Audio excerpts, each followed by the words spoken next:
All right, welcome everyone. I will call this meeting of the Civil Law and Data Practices Policy Committee to order. Today is Tuesday, March 2nd, 2021, and we have a full agenda today, so we will get right to it. First item on our agenda, and we do have a quorum for the record as well. First item on our agenda, Senate File 652, Senator Kiffmeyer, welcome to our committee. Thank you very much, Mr. Chair and members of the committee. Very glad to be before you today, and thank you for your time. So Senate File 652 is a bill primarily about transparency. Trust in the election system calls for transparency. And election judges are, they're signed up in a public way, frequently in their caucus environment or at their political party conventions. Information is transmitted to usually the state party headquarters of their party. And then that information is then sent on to the Secretary of State and then on to the local jurisdictions as well. So all of that process, recognizing that election judges are from a political party, and what we're doing in regards to this bill is that those who did serve that political party, their names come back to that political party. This is not a secret society where you serve as an election judge and that your political party in regards to your name coming in a public way and so on. The big thing is that they're not employees in the general sense of the word. They are for a particular time, for a particular purpose, and mainly to facilitate the payroll and paying them for their service. But in regards to this particular bill, Mr. Chair, what they do is they, again, this is just completing the circle. So the names have come forward, and what we're doing here then is transparency and coming back. And so the municipal clerk or county auditor would submit to the Secretary of State a list of each person who served as an election judge for an election. And they would do that within 14 days, their name, their address, whether they were appointed from a list provided by a major political party or from another source. Sometimes people will sign up to be an election judge directly to the city or submitted in some other way. But if they're still at every point representing a major political party in the polling place process. So what's important here is realizing that they serve all the people of Minnesota. It's a very important role where we have political parties. And Mr. Chair, I served as one of those election judges representing my party. And one of the best places to get along with the other party is when you're in the polling place together, working together for the benefit of all Minnesotans. So it's a great experience, would encourage anybody to do so. And so this is the main thing, is that Secretary of State then would combine the lists, send them into a single list to each major political party. So they would, the Republicans would go to Republicans, Independent or so on, whatever their major political party is, and sends it back to them. And so what's really important here is that the information is used only for purposes related to elections or political activity, the same as any other list that comes from the Secretary of State office in regards to election lists that we're all familiar with getting them. And remember, when you have election judges serving in a public way on behalf of a political party, this is a very unique purpose. And so I think this is a very important part of transparency, very good public policy to make sure that we have political parties both represented in the polling place. And there are many other areas, absentee ballot boards, the counting of the ballots. There are many processes where the law calls for political parties, different ones, working together. That's a public good. But it's also something that political parties, since they are representing them, they deserve to have the information and the knowledge and information so that they know who was served. I was at an event last night, and again, a member of a political party told me they signed up to be an election judge. They were never called. And it's important for the political parties to know if half of their list was never even called, never asked to serve, they want to be sure that they take care of the election system and provide a sufficient number of election judges to meet that party balance. Well, this bill helps them to accomplish that and to act on behalf of all voters by working together in the polling place. So, Mr. Chair, if I understand it, though, this is a change in regards to the data, and that's why it's before your committee today. But I'll be glad to answer any questions that you may have. Thank you. Thank you, Senator Kiffmeyer. Are there any questions from committee members?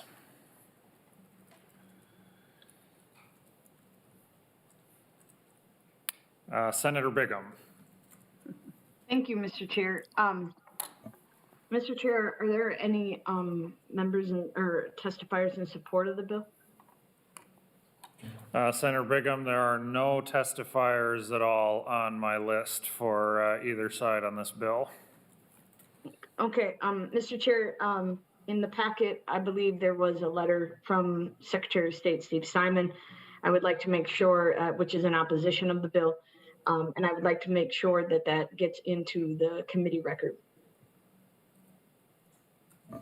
Thank you, Senator Bigham. Any more discussion from members? Yep. Senator Bigham. I just have one more thing. We have a busy schedule, so I'm not going to prolong it. I just think this would deter election judges from signing up if their data was exposed. And I think this kind of would be a reverse of our precedent of fair and free democratic elections. And so I'm not going to be supporting the bill. And I think that we should trust in our local election officials to facilitate the elections, because that's what they're charged to do. And with that, Mr. Chair, I'd like a roll call, and I would like it reflected in the journal. All right, are there three hands? Let me try to switch to a view where I can see more of you. Keep your hands up. All right, seeing three hands, there will be a roll call reflected in the journal. Next question. So, Mr. Chair, if I could respond to that. Senator Kiffmeyer. I would just like to remind everyone, as I did in my introduction, these are names that come from a political party. They are names that are sent to the Secretary of State and to the local jurisdictions. The same names and the names that have served would then travel back to their political party. This is certainly a very important component of the election system. It has nothing to do in regards to the local units of government and the work that they do and respect for the work that they do. But this is about political parties who have a duty to submit names, and they should have a right to see those names and make sure that the names they have submitted are called to serve. And they cannot know that unless this bill were passed. Mr. Chair, to that point, thank you. And thank you, Senator Kiffmeyer. That is not the only way that we get election judges. So they can directly contact the county, and they can register through the city clerk as well to volunteer. So it isn't the only way that they sign up through the political party. Mr. Chair, Senator Kiffmeyer.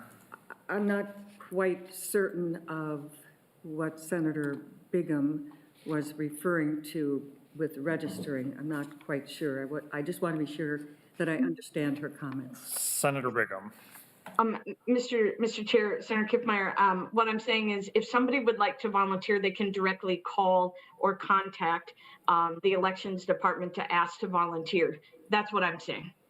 They don't necessarily have to call the DFL or the Republican Party or Independent Party or Marijuana Party to say, I need you to submit my name. They can do that outside of that, is what I'm trying to say. And Senator Kiffmeyer, I don't believe that that this bill is changing any of those options already of signing up through other methods at all. Is that correct? Thank you, Mr. Chair. Yes, that is correct. As I said in my introduction, that is certainly the case. But nonetheless, if they are serving, representing a major political party, they are still representing that major political party, and that party should be able to have access to that information so that in the future they can make sure that they're included with their party list. Thank you. Thank you. Next up, Senator Anderson. Oh, your hand is down. I think Senator Kiffmeyer has made her point. I know that in many monthly committee meetings with the Wright County Republicans and with our conventions that there are opportunities to volunteer and put your name on a list to be an election judge. And so this is just verifying that they have signed up with the county auditors to be election judges, and they're supporting the party of their choice as being that election judge. Thank you. Next, Senator Carlson. Yeah, thank you, Mr. Chair. And Senator Kiffmeyer, can you tell me, first of all, it says that the list, a single list, and provided to the chair of each political party, is that by party, or is it a single list including people of all parties? Senator Kiffmeyer. Thank you, Mr. Chair. Senator Carlson, that is a list of their political party going only to their political party. So the Democrat list would go to the Democrats, Republicans to Republicans. If there's any other major political party, again, only those who had served under that name of that political party would go back to that party. Senator Carlson. Yeah, thank you, Mr. Chair, and thank you, Senator. I guess what I'm wondering is the example you used of the person that was never called. Would this have any effect on that problem when a person doesn't get called? I've heard that response as well, and it doesn't seem like this would fix that at all. And I think there has to be something where they can go back to their own party and say, hey, did you submit my name? And then be able to trace it through the system, whether it's been submitted, whether the Secretary of State got it, whether the local municipality got it, and maybe why they were not chosen. So I guess I'm wondering if this will fix the example that you have. Senator Kiffmeyer. Thank you, Mr. Chair and Senator Carlson. I believe that it would. What you're also speaking of is that of the thousands of election judges, each one of them should have to go through that process and to ask those questions and check with a variety of people. I think the system itself, because remember, no matter how they sign up, they're representing that political party. When those names come back, now you have an action that deals with this on the entire group. So instead of 1,000 each working on their own, checking to find it out and figure it out, why shouldn't we, who are having them put their name forward, then also go back to their political party and have it work through their own political party? I mean, if they know that 50% of the names were put forward, 100% of the names were put forward, but only 50% were used to be their political party representative in elections, well, I think that enables each political party to follow up and check with those people who were not called to serve. Now you actually have a tool that you can work. And remember, this starts with the state political parties, and they can come in a variety of other ways as well. But still, this completes the circle. And in a system like this, when you have that information, it's going to be much more convenient, and I think will also really help make sure that we have election judge names put forward that have served before, that are qualified. I think it'll be very helpful to the system. Senator Carlson.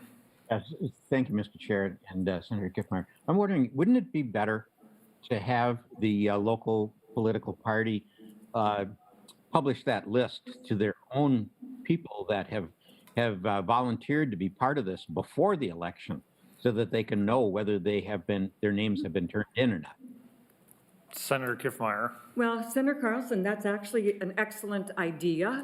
I don't know that the nature of this bill is about those who have served and getting that information back to the political party that they represent. So I think as far as could a local political party do that, I don't know.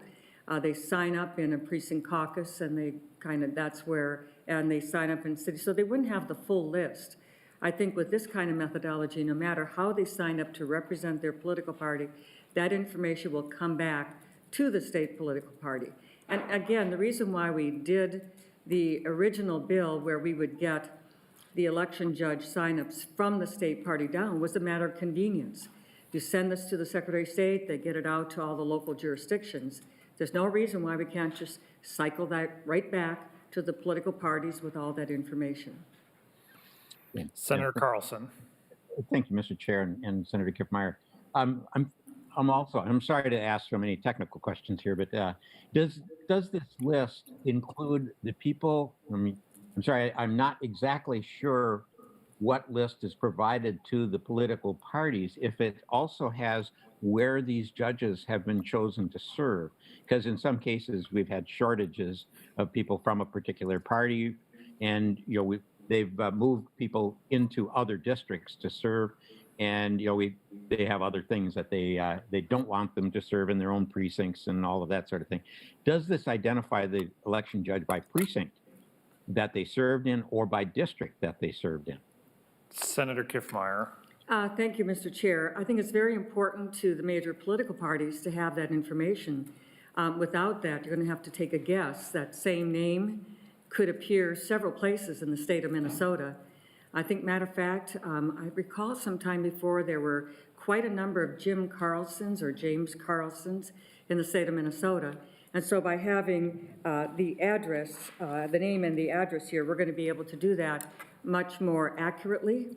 And then also to be able to be sure, realizing that the proportion of balanced political party is by precinct, not by city, not by county, not by legislative district. It is by precinct. And so within each precinct, it is required to have a political party balance. And as a party chair myself, previously, in a while ago, I took that duty very seriously and contacted my county auditor and said, I know that you need enough, at least from my political party, in each precinct. If you are short in any precinct, please let me know. And I'll make sure I make phone calls and make sure that is fulfilled. I think we could really use the local political parties in a stronger way at helping to make sure we have those numbers. I mean, the starting point is from the state political party. But the main thing is to have the information of who served on behalf of your party. That's what this bill is about. Senator Carlson, any further? Yeah, I guess I'd like to have a clarification, but the list does not say where the person actually served, and especially if they're not in their own district. And yes, there's a famous other Jim Carlson, but he went to prison after 2012. So, yeah. And he ran for president, by the way. So yes, that happens. But I guess I want to be sure that, and I do like the idea of doing it ahead of the election. I'm not sure 14 to 21 days after the election that anyone cares anymore. Well, Senator Kiffmeyer. Yeah, Mr. Chair, I assure you, there are plenty who do care and care a great deal. And I think those people that you mentioned, that you've heard as well, that submitted their name and weren't called, I think this is going to enable us to kind of get at the root of that. And it's important people have signed up. They should at least be called and given the opportunity, because oftentimes maybe somebody was called, they were trained, then something happens, they get sick or other things happen. And by the way, Mr. Chair, I think it's really important to recognize the tremendous job election judges do on behalf of all Minnesotans. It's a tremendous service, and how much we really appreciate them and what they do. Next is Senator Latz.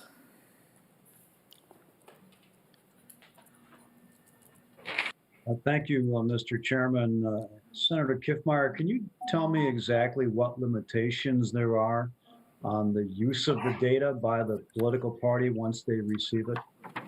Senator Kiffmeyer. Thank you, Mr. Chair. On page 2 of the bill, it states the information on the list must be used only for purposes related to elections or political activity, as is other lists in related to, we have all done the state voter registration list of voters as well. That's the same criteria there for purposes related to elections and political activity. Senator Latz. Well, Senator Kiffmeyer, that sounds like there are basically no limitations at all on it, since political parties exists for the purpose of elections and political activities, which means anything the political party does, they could use the names on that list for. Is that pretty much the way I understand it? Senator Kiffmeyer. I think the one unique thing here, though, is that these are people who published their name to the major political party. They announced their name, their address, and their information and volunteered to be a representative of that political party. So remember, that is initiating of this. Then they serve on behalf of the political party in the polling place or sometimes at the county or afterwards. There are a variety of ways, post-election audits, recounts, or there are a variety of ways in which election judges from different political parties are used as well. But remember, they sign up. They tell the political parties, and even if they sign up through a county, city, or another source, they are still declaring which political party they're representing. That is not something that when you have the list going back to the Republican Party or the Democrat Party or any other major party, is going to be a surprise to them or to anybody else.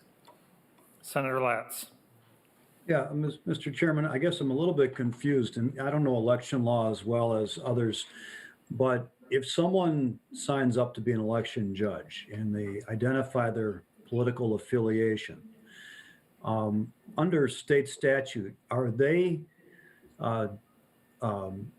designated or automatically determined to be a representative of the Minnesota Republican political party organization as an entity, or are they simply identifying themselves so they can be determined to be appropriate political balance among the judges that are watching? I mean, watching the ballots being counted. Is there some sort of official designation that they, by virtue of putting their name on that list, they become an official representative of the organization, the political entity, the nonprofit entity, Minnesota Republican Party? Senator Kiffmeyer. Thank you, Mr. Chair, and Senator Latz. In regards to that, they are representing the Republican Party, Democrat Party, Independence Party, whatever it might be, as a major political party that has this responsibility. So those things are part of the process. And by the way, when you mentioned this, that the in-name only election judge, in other words, they could really be a Democrat, but they need party balance and don't have enough Republicans that came from the list. And so they'll decide amongst themselves, well, you call yourselves this party, I'll call myself this party. That is not at all what the law talks about, nor is it even the spirit of the law. The whole point is to have true political party representatives, because when they work together in the polling place, they are a check and a balance to each other. And that is what helps us to have the public good for this party balance. So to play games with it and just raise your hand and switch around and just kind of in name only do that is really, would consider that a violation of the spirit of the whole election law. The real value is when political party members are there to be a check and balance to each other, not just to check off a little box. I don't think that really has the same value and benefit as actual representatives of a political party. Senator Latz. Thank you, Mr. Chairman. So it sounds to me, I didn't hear a really clear answer to my question in terms of sort of the legal status of the person who puts their name down and puts the Republican Party next to their name as sort of their affiliation. It doesn't sound like then that someone who puts their name down becomes an official representative of the Republican Party in any legal sense. Although Senator Kiffmeyer seems to be suggesting that they are, and therefore the political organization, the party, is entitled to all of their name and contact information. I think that's a really important distinction because a person who considers themselves to be Republican in viewpoint and voting history, in ideology or philosophy and values and principles and policies, in all those regards, but may not want to have any official connection to the organization of the Republican Party as a state entity, they will certainly be deterred from signing up as an election judge. I don't know that there's anything else in Minnesota statute that says that the election judges must be like officially designated representatives of the political organization known as the Minnesota Republican Party or the Minnesota DFL. And so that would be, we're crossing lines here with this bill that don't seem to exist in other portions of the state statute. So I really do have a concern that sending these names on to the organization, will deter people from signing up to be election judges. Otherwise, the statute would already say election judges may be selected only from a list provided by the state political party of that designation, Democrat or Republican or whichever party it is. And I don't think statute says that. Maybe does council know the answer to that question? Am I getting this analysis wrong, or am I understanding election law accurately? Mr. Chair, before you go to council, Senator Kiffmeyer. I just want to clarify, some words have been added here like official representative or legal things. They are representing a political party. They are serving with the name of that political party in the polling place on election day. That is what this is about. Thank you, Mr. Chair. Ms. Primo, are you on the call? There you are. Mr. Chair and Senator Latz, just I'd like to clarify what your question is. Is it that can anyone outside of political parties currently serve as election judges? Well, Senator Latz. Yeah, thank you, Mr. Chairman. I guess I had a couple of questions in my narrative there. One is, I guess, under current election law, does anyone who signs up to be an election judge and identifies their affiliation with a political party automatically become a formal representative in any way of that party organization as an entity? Ms. Primo. Mr. Chair and Senator Latz, that question is out of my scope of expertise. I can quickly consult with Elections Council to confirm that. I have reviewed a few of the statutes related to election judges, and I have not seen something that creates that sort of official capacity that you're mentioning. But I don't practice or do election law. Okay. Senator Latz. Mr. Chairman, the second part of my question was, does current statute require that election judges be selected from a list provided only by the political party entity? Ms. Primo. Mr. Chair and members, no, again, I would like to confirm that, but no, because under current statutes, you can have unaffiliated election judges. So I assume that therefore there are other sources for election judges besides just those that are provided by the political parties or affiliated with a political party. Senator Latz. Thank you, Mr. Chairman. So it sounds like even those who sign up to be election judges and they say they want to be a Republican affiliated election judge, they're allowed to do that because statute doesn't restrict the list of people as coming only from the political party organization. Is that correct, Ms. Primo? Ms. Primo. Mr. Chair, members, I'm sorry, Senator Latz, could you repeat that last part there? So Senator Latz. Anybody who says they're a Republican can sign up to be an election judge affiliated with the Republican viewpoint. And they're allowed to do that because there isn't a statute that says judges must be selected only from a list provided by the party organization. Is that right? Primo. Mr. Chair and members, yes, I believe that is correct. Okay, so Senator Latz. then what this bill seeks to do, it sounds like, is turn them into something they are not. It's to turn them into some sort of official, or at least to treat them as some sort of official representative of the Republican Party organization, or the Democratic Party organization for that matter, but it's a Republican-initiated bill. And therefore somehow entitles the political organization to all of this contact information about them that individuals may not want shared. They may not want to receive a fundraising email twice a day from that organization. They may not want to receive a dozen phone calls, asking them to come to this or that activity, or receive a lot of U.S. mail. They may not want to get on all those lists. They may not want to be subjected to all sorts of things which political parties do, and for which there is no restriction whatsoever in this statute or in this bill. I mean, saying that basically the names can be used for only purposes relating to elections or political activity is no restriction at all.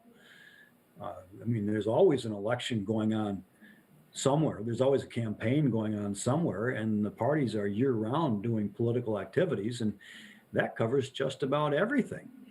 So I'm really concerned that people are just not going to sign up to be judges if this is.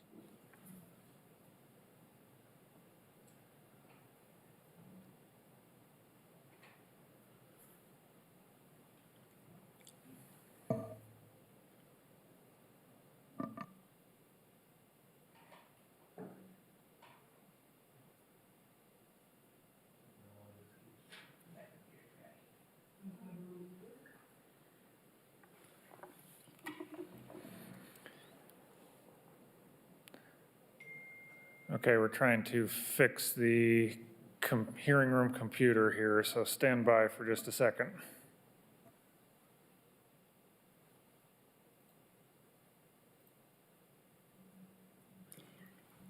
Be interesting, Mr. Chair, if we had committee members there and they were sitting for real and all of a sudden they froze.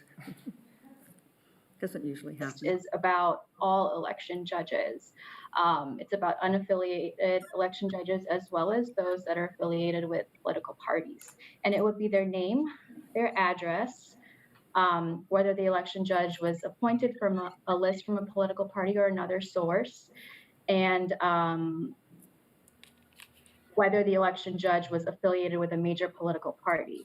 So all of that information comes from either the municipal clerk or the county auditor, and then the Secretary of State puts that all together into one single list, and that single list goes to the chairs of the major political parties. Senator Latz. So, Mr. Chairman, this is different than the answer that Senator Kiffmeyer gave to that question when she stated that only the Republicans on the list would be sent to the Republican Party, and only the Democrats, presumably on the list of judges, would be sent to the Democratic Party. In other words, under this bill, everyone who signs up to be a Democratic election judge would have all of this information about themselves sent to the Republican Party organization, and vice versa. And all of those who signed up as unaffiliated unaffiliated judges would also have their information, all of this data on them, sent to the Republican Party and the Democratic Party. I assume if they're unaffiliated, they have no interest in having all of that information sent to any major political party.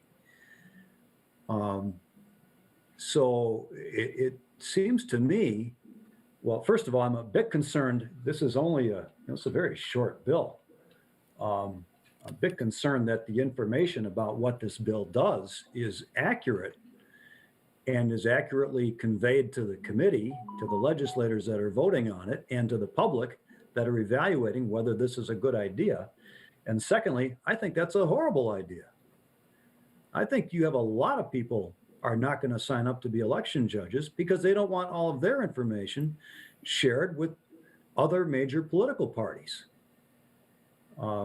So to me, that's just, I think that's a terrible idea. And I think all it does is really lend itself to political shenanigans, if not even intimidation of election work sites and municipal clerks and others as they're struggling to find people to fill election judge positions anyway. It's not always possible to fill all of the positions either. And so, getting people to do it, we don't want to put more barriers in front of participation in our electoral process. We want to encourage people to participate. At least that's the way I view democracy. And I think that this bill would be counterproductive for that purpose. Thank you, Mr. Chairman. Senator Limmer. Thank you, Mr. Chairman. First, I want to let you know that there are a lot of Jim Carlsons in the state of Minnesota, and most of them are virtuous. I'll just leave it at that. I've been following the discussion, and Senator Latz, I'd like to bring our attention to line 1.18, because the word that I see there, whether the election judge was affiliated, gives a little bit more definition of what I think Senator Kiffmeyer is trying to accomplish. She's trying to focus in on those election judges that do have a political affiliation. And I think that helps understand the bill. Second, I was listening to Senator Jim Carlson raise the question down on lines 122, the list of election judges to the chair of each political party.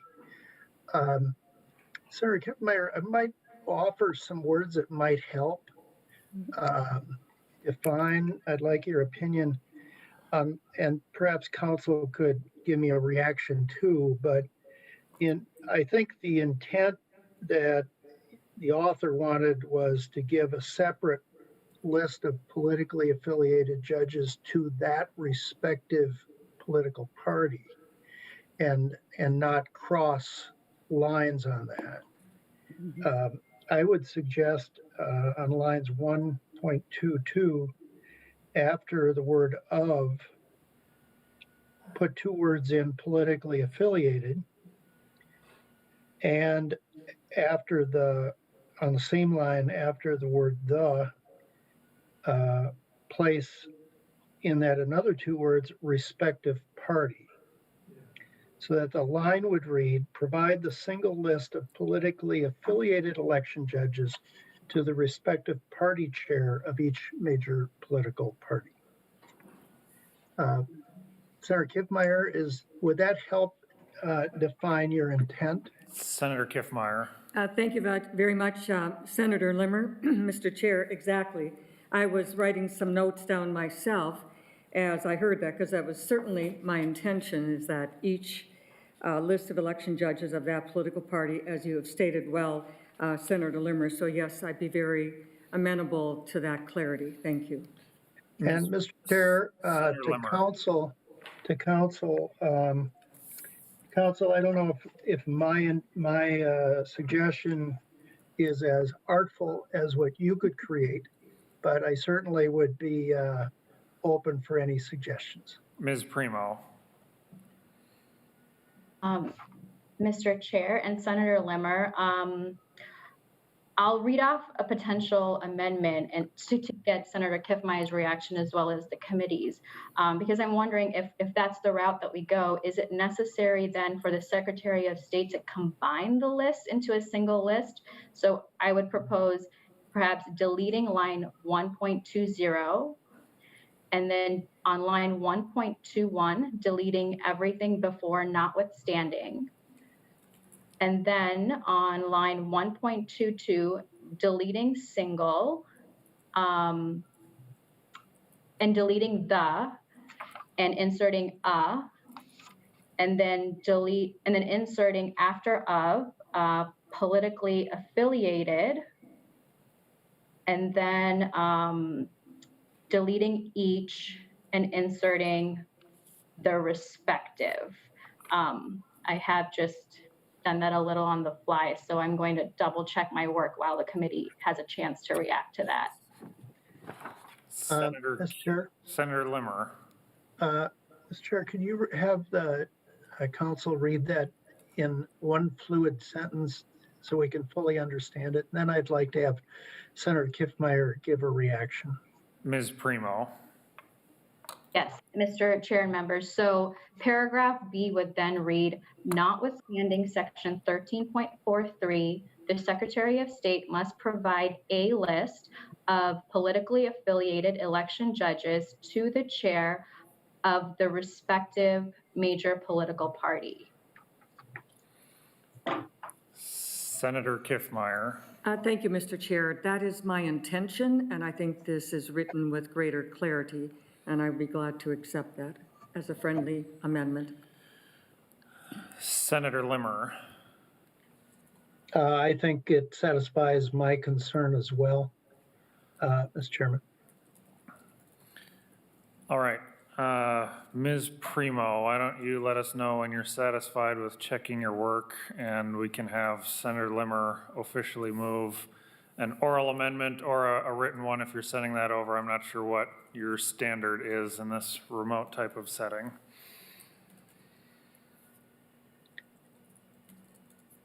Are we, Mr. Chair, are we waiting for Ms. Primo at this moment? I believe so. So Senator Limmer, do you have any other comments you'd like to make while we are on, or while we're waiting for that? You're looking for me to provide filler, aren't you? Anyone else from the committee? I think what I heard for the last description by Ms. Primo was satisfactory to me.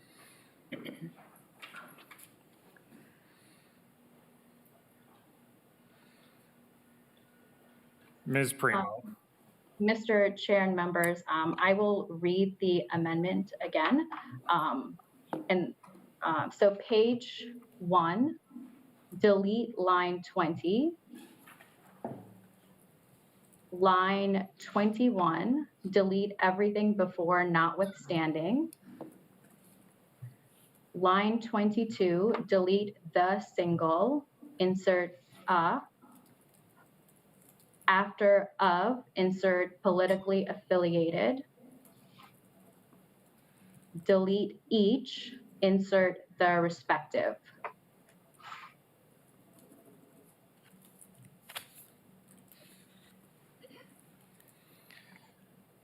Mr. Chairman, I would Senator Limmer.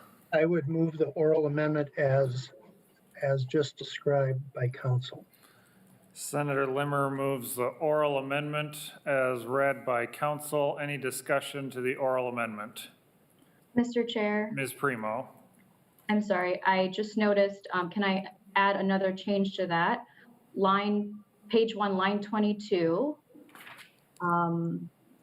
Delete the second list, insert lists. And then That'd be the very last word on the page on that line, correct? And page 2, line 2, insert list and delete list, insert lists.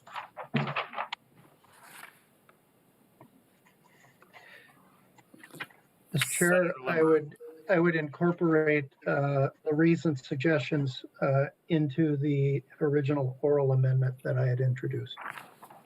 All right, Senator Limmer moves the oral amendment as read and as modified by council. Any discussion to that oral amendment? Senator Anderson. Thank you, Mr. Chair. I would like to have Ms. Primo read the entirety of that last oral amendment with the last information that she just suggested, that Senator Limmer suggested. So read how paragraph B would read if the changes were adopted. Correct. Ms. Primo. Mr. Chair and members, the new paragraph B would read, notwithstanding section 13.43, the Secretary of State must provide a list of election judges to the chair, provide a list of politically affiliated election judges to the chair of the respective major political party. The lists must be provided to the chairs between 14 and 21 days after an election. The information on the lists must be used only for purposes related to elections or political activity. Mr. Chair, Senator Anderson. I thought her earlier suggestion was to delete on line 22 the list. I thought that was supposed to be deleted off of line 22, and then just the word list put on page 2, line 1. Am I wrong in that? I believe that the line 1.22, the second list, was deleted and inserting the word lists, plural, at that spot. And then line 2.1 would remain unchanged, and line 2.2 would have the word list removed and replaced with lists in its plural form. Is that your clarification you're wanting, Senator Anderson? Yeah, I was just thinking that she had said delete on line 1.22, delete that word, the word the list, and then go, excuse me, go to 2.1 and put in lists must be provided to the chair. And I didn't hear the word the put in front of it. So I'm just trying to wrap my head around what she had said earlier. Ms. Primo, why don't you read it off hopefully one final time for us? Mr. Chair and members, would you like me to read what the new language would look like? And if it's more helpful, we could have the amendment be delete paragraph B, and then I could reread the whole language, and maybe that would just, for purposes of reporting it like in the journal or something, and then having the committee understand it, maybe that's a little bit more clearer than doing a page in line and going through each word. Yeah, why don't we make it read like that, Ms. Primo? Okay, so the new amendment would be page 1, delete paragraph B, insert paragraph B, notwithstanding section 13.43, the Secretary of State must provide a list of politically affiliated election judges to the chair of the respective major political party. The lists must be provided to the chairs between 14 and 21 days after an election. The information on the lists must be used only for purposes related to elections or political activity. Senator Limmer, are you open to adopting or to moving that oral amendment? So moved, Mr. Chair. Thank you, Senator Limmer. Any further discussion to this oral amendment? Senator Carlson. Thank you, Mr. Chair. Is this the first committee for this bill, and are we treating this as an author's amendment? Senator Carlson, this is the second committee stop of this bill. It has been in state government, finance, and policy and elections previously. Okay, thank you. Any further discussion on the oral amendment? Seeing none, we will proceed to a vote. If members would turn their cameras on and unmute. I'll try to change to gallery view so I can see all of you at once. There we go. All those in favor of the oral amendment as read by council, please signify by saying aye. Aye. Those opposed signify by saying no. The motion prevails and the oral amendment is adopted. Any further discussion to the bill as amended? Seeing none, Senator Kiffmeyer, any final comments? Thank you, Mr. Chair. I appreciate the work of this committee. Always do value committee work. At the question here right now, I just want to clarify, though, it was said that You can get these lists from local or Secretary of State. That is not the case. If that were the case, I wouldn't be introducing this bill if that were the case. And the other thing is in regards to election judges signing up, I think actually not. I think that clarity, making sure that we have transparency in the fact that people who are being Democrat, Republican, Independence Party in the polling places, and that party balance is a very, very important function. And I think transparency here will actually be very helpful. Thank you, Mr. Chair and members, and I ask you for your vote. Thank you, Senator Kiffmeyer. Senator Limmer moves that Senate File 652 as amended be recommended to pass as amended and placed on general orders. A roll call has been requested with the request to print it in the journal. So the clerk will take the roll of the committee.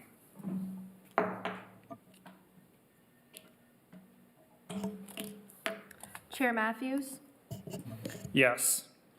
Senator Anderson, Yes. Senator Bingham, No. Senator Carlson, No. Senator Johnson, Aye. Senator Latz, No. Senator Limmer, Aye. Senator Westrom, Yes. with 5 aye votes and 3 no votes, the motion passes. With 5 ayes and 3 noes, the motion prevails and the bill is passed and on its way to general orders. Thank you, Senator Kiffmeyer. Thank you, Mr. Chair and members.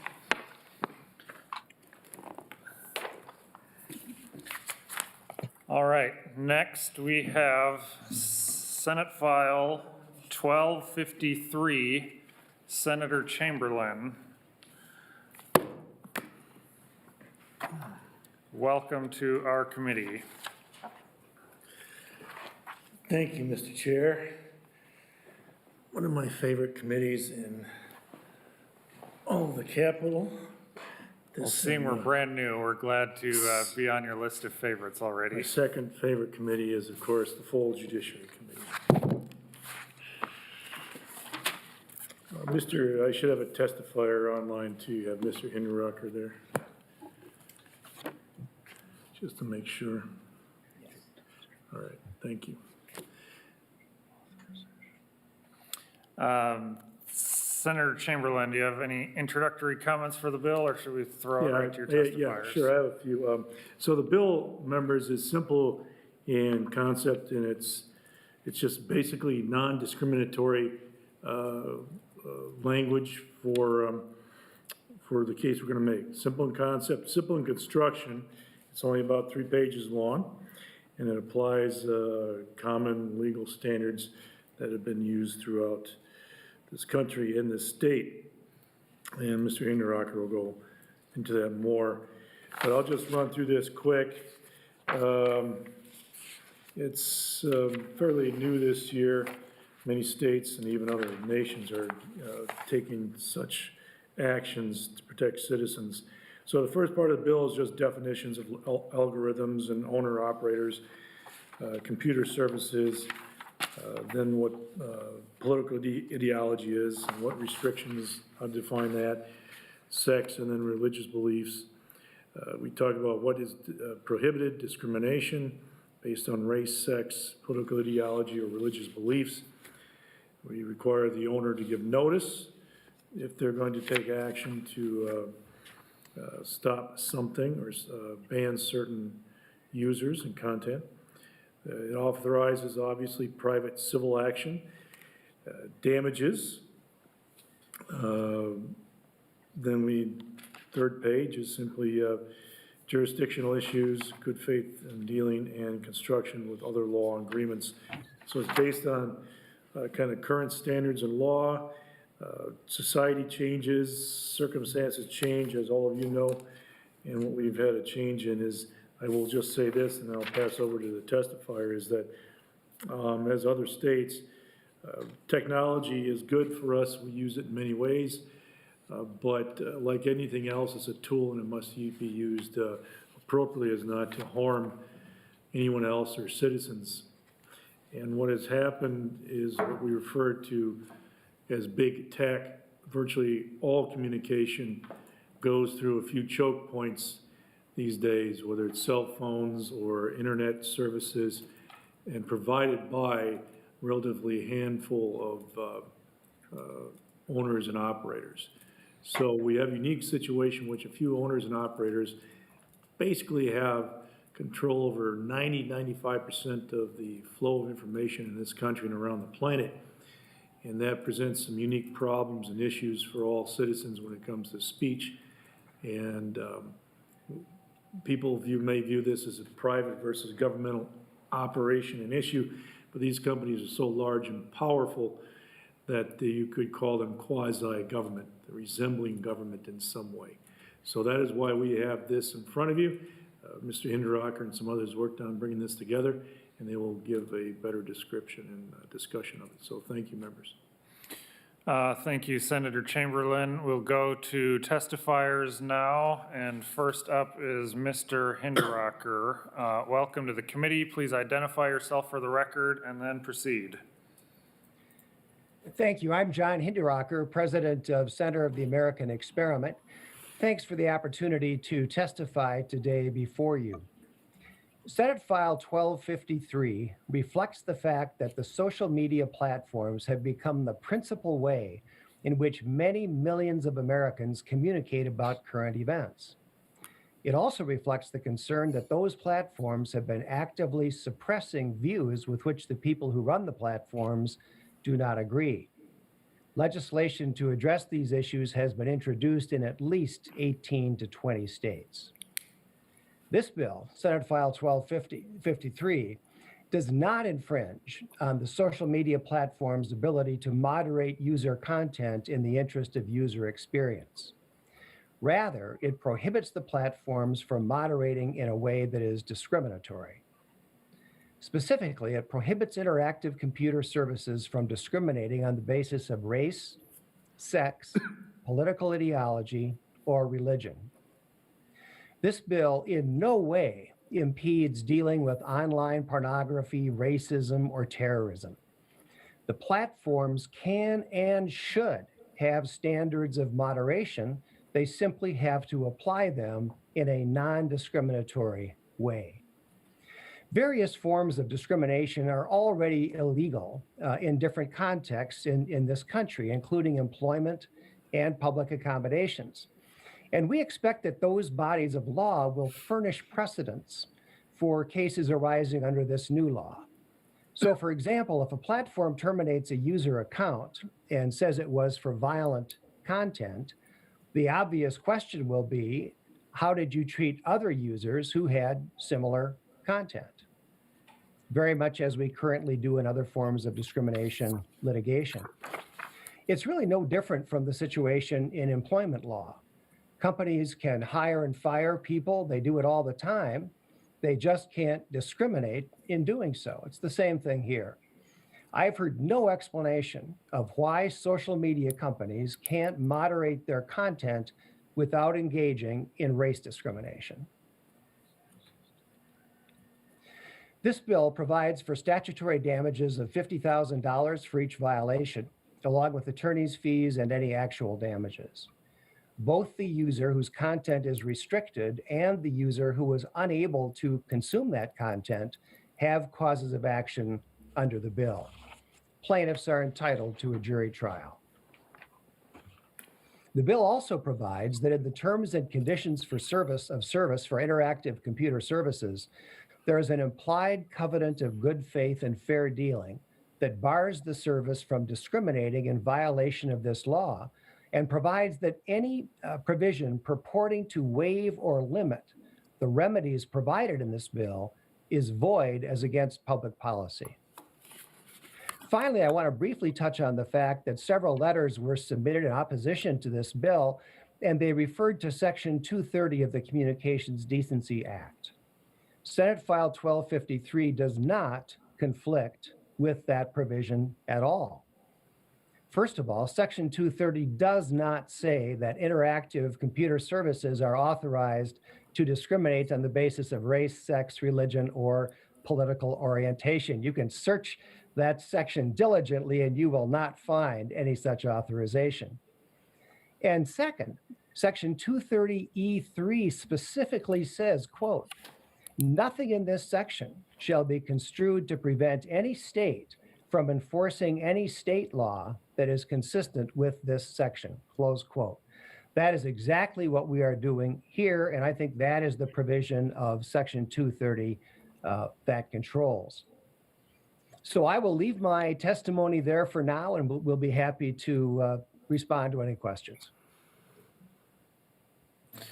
Thank you, Mr. Hinderaker. I will go to the next testifiers on the list. I have Colleen Daly, followed by Tyler Deers, and then Carl Zabo. I hope I'm pronouncing your name correctly, but I will plan to take them in that order. Is Colleen Daly on the Zoom call? I am on. Can you hear me? Yes, we can. Please identify yourself for the record and then proceed. Welcome. Thank you very much. My name is Colleen Daly, and I'm the Midwest Director of State Government Affairs for Internet Association. Internet Association's mission is to foster innovation, promote economic growth, and empower people through the free and open internet. IA opposes Senate File 1253 because it would impede internet companies' ability to moderate harmful online content by exposing companies to litigation when they moderate such content on their platform. While we share the author's interest in promoting diverse online discourse, Senate File 1253 would do the opposite and instead exacerbate existing problems related to content moderation.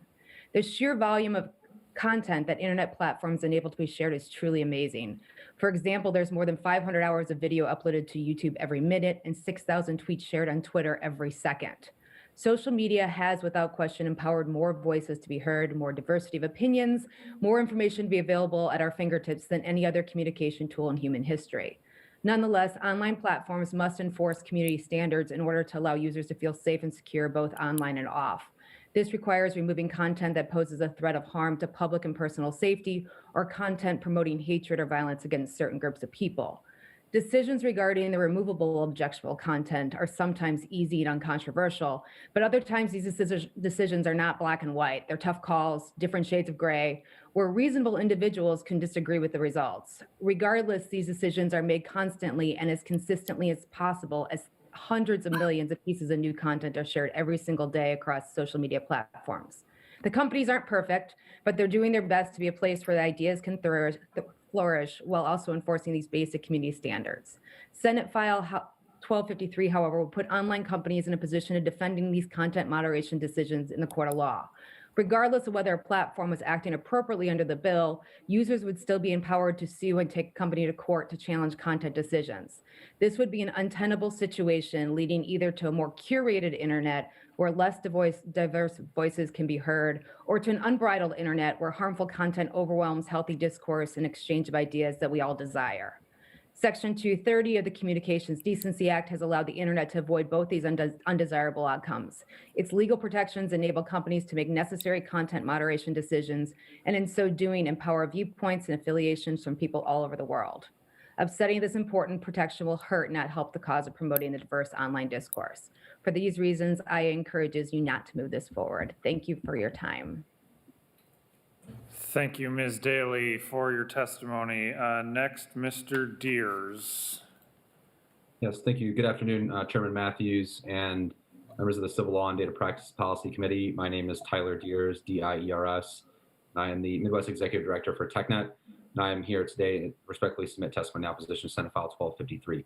TechNet is the national bipartisan network of technology CEOs and senior executives promoting the growth of the innovation economy. We advocate for a targeted policy agenda at the federal and 50-state level. Our diverse membership includes dynamic American businesses ranging from startups to some of the most iconic companies on the planet, represent about 3.5 million employees in the fields of information technology, commerce, sharing gig economies, advanced energy, cybersecurity, venture capital, and finance. Our members are committed to keeping their users safe online, which is why social media companies review millions of pieces of content every day in order to remove harmful content that conflicts with their policies. Minnesota should encourage these companies to have content policies as they govern the removal of content showing the exploitation of children, bullying, harassment, gore, pornography, and spam. Instead, this bill creates an incentive for companies to not prohibit and remove any objectionable content in order to avoid frivolous lawsuits that this bill would create. The result would be the rapid spread of abhorrent and illegal content that will cause real-world harm in Minnesota communities and beyond. Private companies understand that they have an obligation to remove objectionable content. Otherwise, their users will be subjected to dangers like images of child endangerment, financial scams, spam, and other nefarious links. Companies take this responsibility seriously, removing harmful content in an unbiased manner while keeping their services open to a broad range of ideas. Say, for example, you live next door to a white supremacist, and that individual is posting obscenely racist remarks on social media, and the company removes that content. Under this bill, they would run the risk of being exposed to lawsuit abuse. Take the same situation, but instead that individual was yelling racist remarks in a restaurant. The restaurant has a right to remove someone from their establishment if they're acting obscene. Television shows get canceled often because the unpopular opinions portrayed on the show or by an actor or actress, oftentimes with the pressure of advertisers. This isn't a violation of free speech. These are private entities. Under this bill, private companies would be forced by government to house on their servers objectionable speech inconsistent with their beliefs and against their will. In the interest of the 2 minutes allotted, I will conclude my testimony here. We thank you in advance for consideration of the bill, and thank you for allowing me to testify. Thank you. Thank you, Mr. Deers. And then the final testimony, I have Carl Szabo. If you are on the call.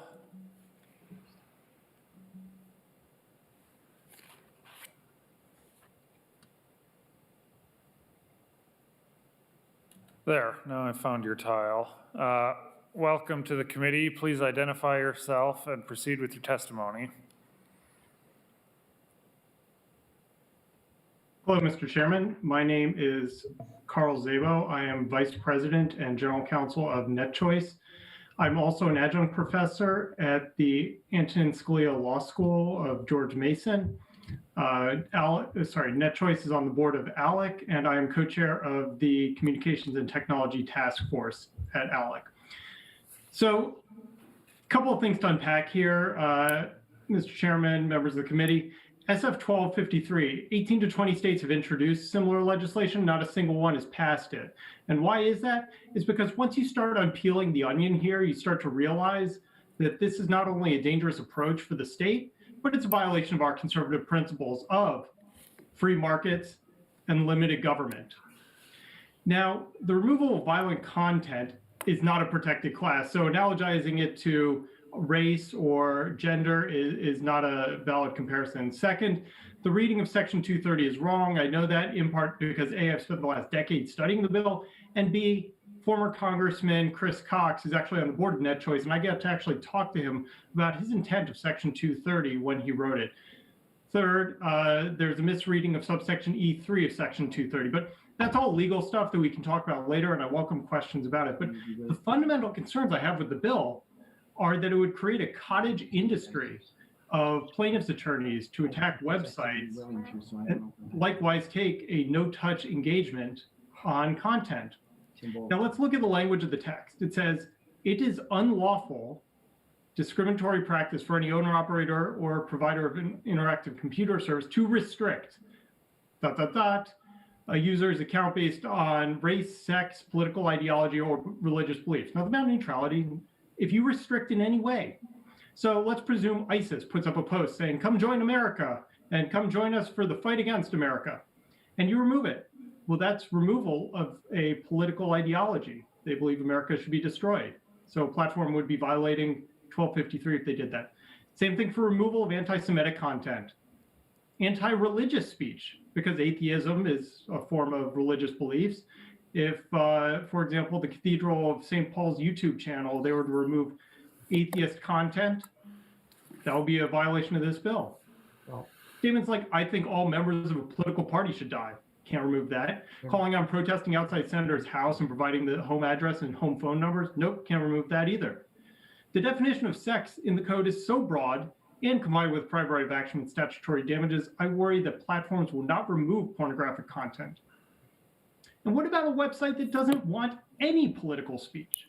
They want to provide us a refuge away from political content, which I think many of us can enjoy it sometimes. Well, if they choose to restrict all political ideology, they would also be in violation.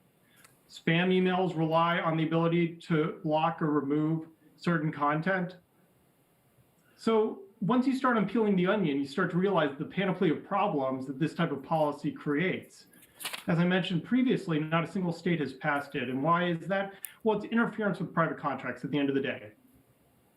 Essentially, this is government telling a private business what is best for its users and its businesses. In closing, there are 4 ALEC models and resolutions opposing this type of engagement from conservative principles, from common sense principles, from legal principles. I would ask you not to advance this legislation, and I welcome any questions you may have. Thank you. Thank you, Mr. Szabo, and thank you to our testifiers for sharing your perspectives. Senator Chamberlain, do you have any immediate thoughts, or should we go right to questions from committee members? Just a quick thought here. Look, there's a bunch of fallacies in their comments. Big tech organizations in ALEC, they're filled with fallacies. Red herrings, because of this, therefore that. No other state done it, so therefore we shouldn't. That's ridiculous on its face. But these are red herrings. Well, if we do this, we've heard this throughout our history.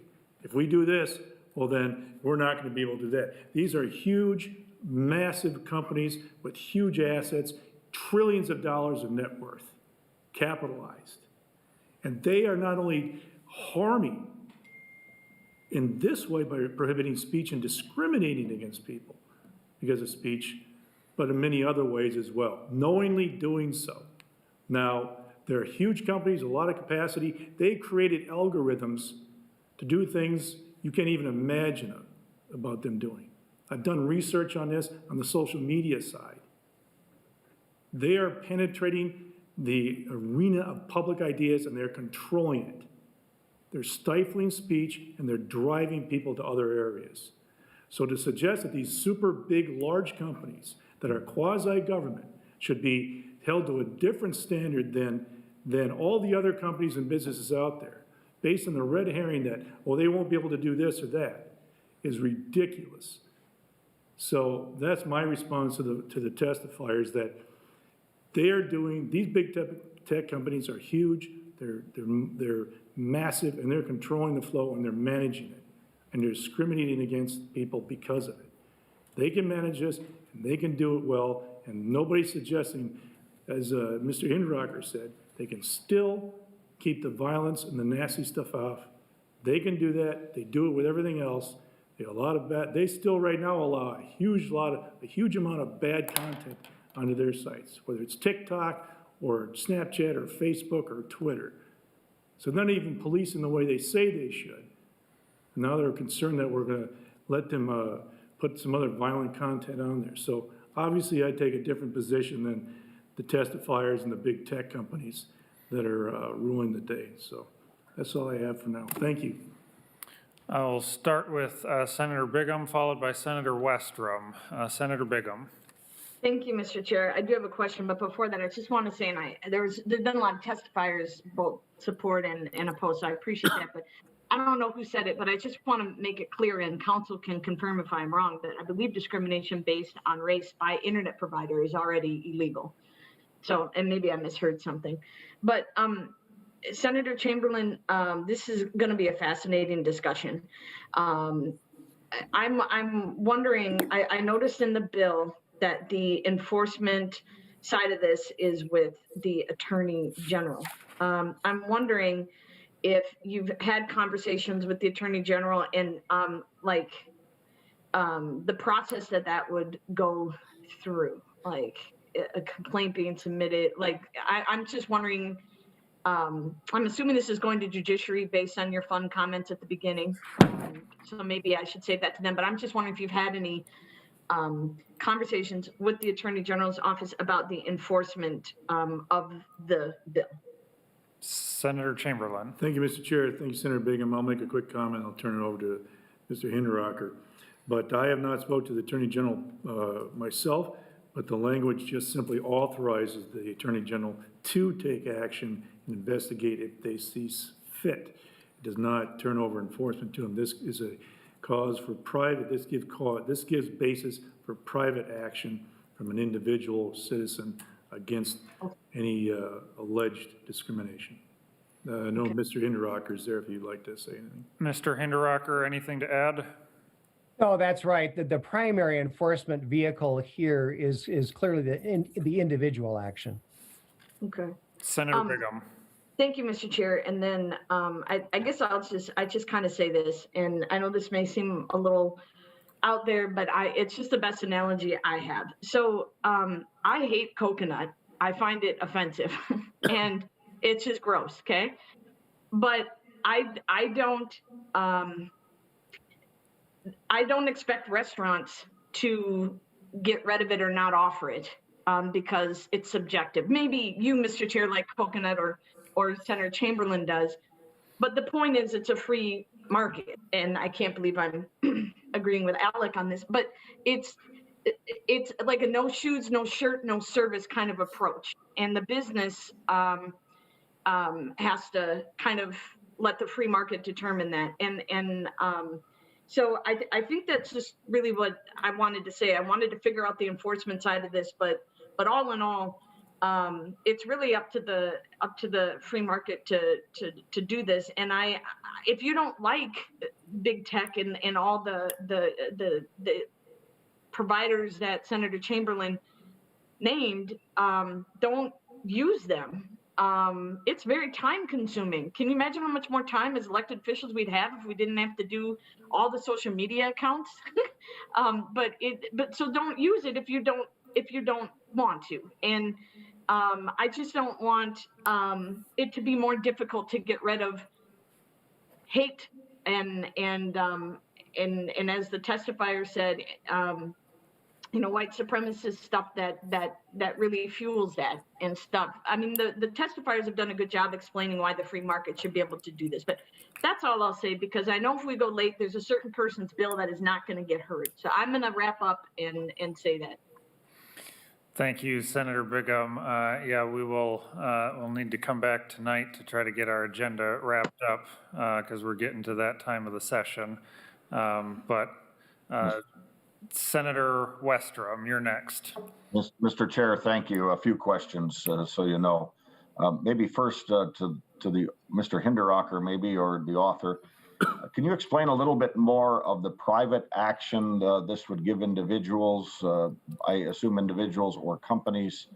If you could clarify that a little bit more, because that was a question I had, Senator Brigham, or who brought it up. I wouldn't want it just to be the Attorney General, but I think that'd be a good option for the Attorney General's office. But can you clarify how an individual action could arise under this case as well, and that would be one way to enforce it? Is that correct? Mr. Yeah, absolutely. Hinderaker. Sorry, the individual action is in subdivision 4 of the bill, private civil action authorized.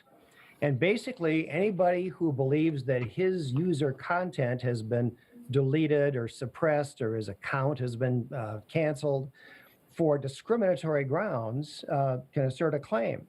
And a person who believes that his ability to see that person's content has been impaired because it's been deleted or suppressed, that person also has a claim. And so that's what we see as the primary enforcement mechanism.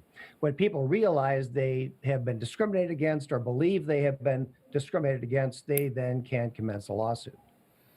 And Mr. Hinderaker, my understanding is attorney fees would be recoverable as well as part of the suit. That in many cases might be the difference between a plaintiff of modest means being able to pursue justice or not. But is that recoverable as well as part of the claim? Mr. Hinderaker. Fees are recoverable as you usually see in discrimination type cases. Perfect. Senator Westrom. Mr. Chair, to each of the testifiers, I'd be interested who their top 3 or 5 tech companies are that fund their organization, and if they could each tell us their top 5 companies, and specifically I'd be interested if Google or Twitter or Amazon are part of those top 5 companies, to each of the witnesses. Mr. Chair, I'm happy to answer that question. Mr. Szabo.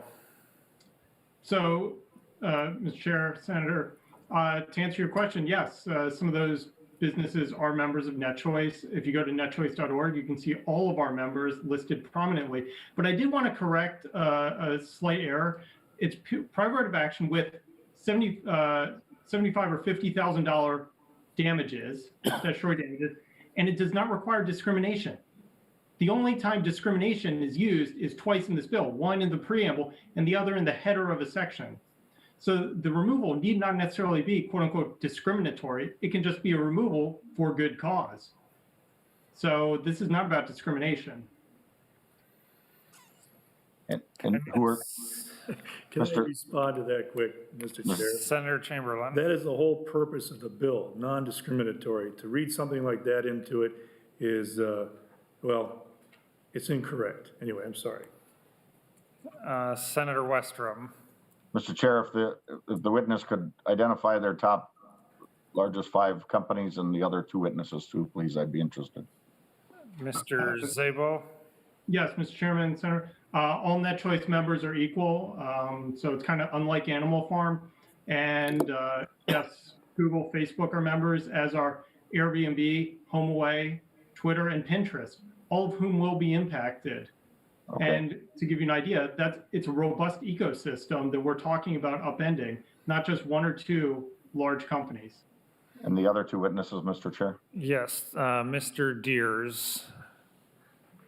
Yeah, same with TechNet. Our membership is prominently displayed all over our website. We've got about 80 member companies. And again, it's a pretty broad-based association. Could you give some examples, Mr. Deers? Yes, everywhere from, Zoom, which the platform we're on right now, to Deloitte, to General Motors, to Google, to Facebook, to Lyft, to PayPal, to Teladoc, to Turo. So they're all on the website. Mr. Deers? Thank you. Mr. Chair? Senator Westrom. Mr. Deers, is Twitter or Google a member of your organization?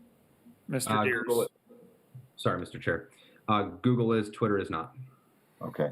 And to the internet, And the first witness? Ms. Daly.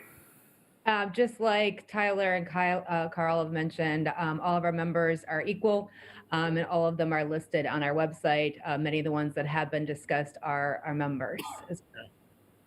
So, Madam Chair, Senator Westrom. to the last witness, is it accurate that they would be funding your efforts here today? Ms. Daly.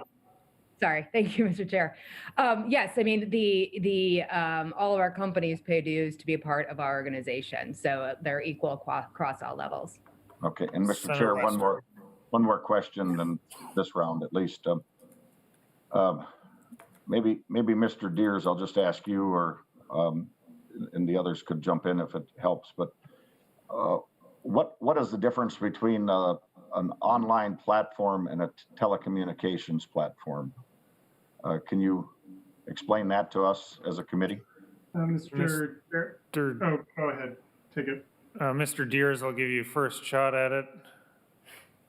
I don't have an answer to that, but I can follow back up with you. Okay, Do one of the Mr. witnesses? Zabo.